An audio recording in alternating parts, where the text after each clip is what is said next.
Quantas coisas deixamos de fazer em nossa vida por medo? Você já passou por situação semelhante? No episódio de hoje, vamos abordar as visões bíblicas sobre o medo e como devemos nos comportar. Eu sou Carlão Almeida e esse é o seu podcast No Caminho. A palavra do Senhor conta a história de um homem chamado Jó, enfatizando que ele era um homem íntegro, reto e temente a Deus. Em um determinado momento da narrativa, Jó sofre grandes perdas. Perde seus bens, perde todos os seus 10 filhos e perde a sua saúde, sendo acometido de uma grave enfermidade. Porém, o que mais me chama a atenção nesse relato é que no capítulo número 3, no verso 25, o próprio Jó declara: "O que eu mais temia me veio, o que eu mais receava me aconteceu." O medo acredita que algo poderá nos acontecer e não teremos o controle. Claro, é ele também que garante a nossa sobrevivência e refere-se à autopreservação natural do ser humano contra perigos conhecidos ou desconhecidos. Mas o problema é quando o medo nos paralisa.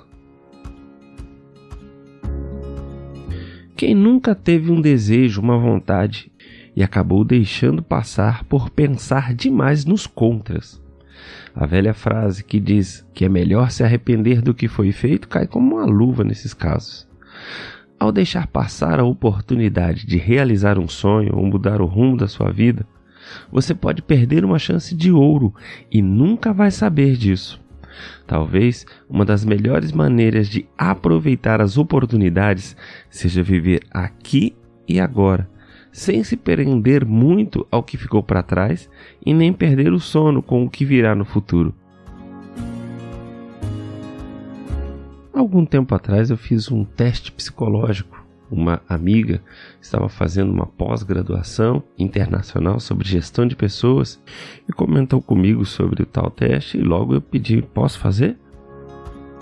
Depois de respondido uma série de perguntas, ela veio me dar a devolutiva sobre as constatações feitas pelo teste sobre mim, e uma das frases que mais chamou a atenção nessa conclusão era a frase que dizia que por muitas vezes o meu medo de perder havia me impedido de ganhar. Vejamos só o que a Bíblia fala sobre isso.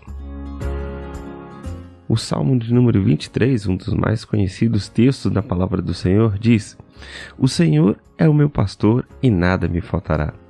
Ele me faz repousar em pastos verdejantes, leva-me junto das águas de descanso, refrigera minha alma, guia-me por veredas da justiça por amor do seu nome.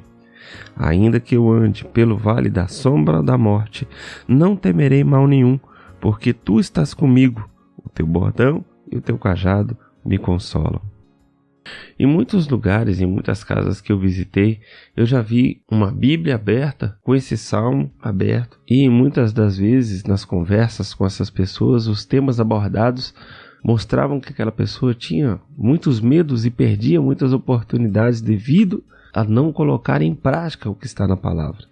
Só ter a Bíblia aberta não vai mudar a tua vida, mas colocar em prática, isso sim pode. A Bíblia diz que nós temos que ter fé e acreditar naquilo que está escrito na palavra. Se o salmista escreve que ainda que ande pelo vale da sombra e da morte, não temerei mal algum, por que ainda temos tanto medo? Deuteronômio, no capítulo 28, nos versos 1 e 2, diz: "Se atentamente ouvires a voz do Senhor teu Deus, tendo cuidado de guardar todos os mandamentos que hoje te ordeno, o Senhor teu Deus te exaltará sobre todas as nações da terra. Se ouvires a voz do Senhor teu Deus, virão sobre ti e te alcançarão todas essas bênçãos." E seguem-se, depois desse verso 2, diversos tipos de bênçãos que virão sobre a vida daquele que ouve e coloca em prática a palavra do Senhor. Porém, no verso 15 está escrito: "Se, porém, se não deres ouvidos à voz do Senhor, o teu Deus, não cuidando em cumprir todos os mandamentos e os seus estatutos que hoje te ordeno, virão todas essas maldições sobre ti e te alcançarão. São 12 versos falando de bênçãos que te alcançarão pela obediência da palavra. Porém, são 66 versos falando de maldições que também te alcançarão pela desobediência à palavra do Senhor. Portanto, o segredo para vivermos o verso 4 do capítulo 23 de Salmos, que diz que ainda que eu ande pelo vale da sombra e da morte, não temerei mal algum, é crer, primeiro, que o Senhor está contigo, e segundo, ouvir e colocar em prática todas as ordenanças que Ele nos coloca. Chega de medo, viva uma vida de vitórias, avance, vença, creia e coloque em prática todas as palavras que o Senhor te ordena. Que o Senhor nos abençoe e nos guarde, faça resplandecer sobre nós o teu rosto e nos dê a paz. Até amanhã, em nome de Jesus.